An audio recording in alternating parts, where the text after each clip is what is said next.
Nakonsensya naman ako.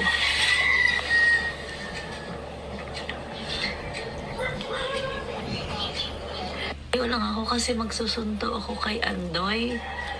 Ano, para bang kinonsensya mo ako ng malala? Nabala ba kita?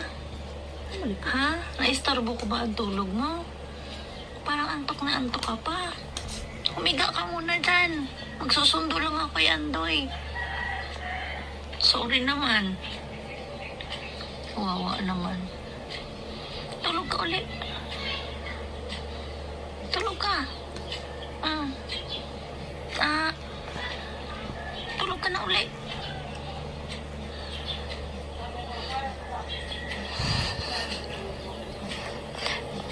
Sorry.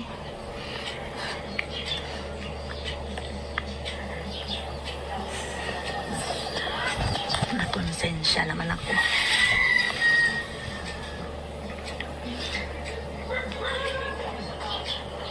Yun lang ako kasi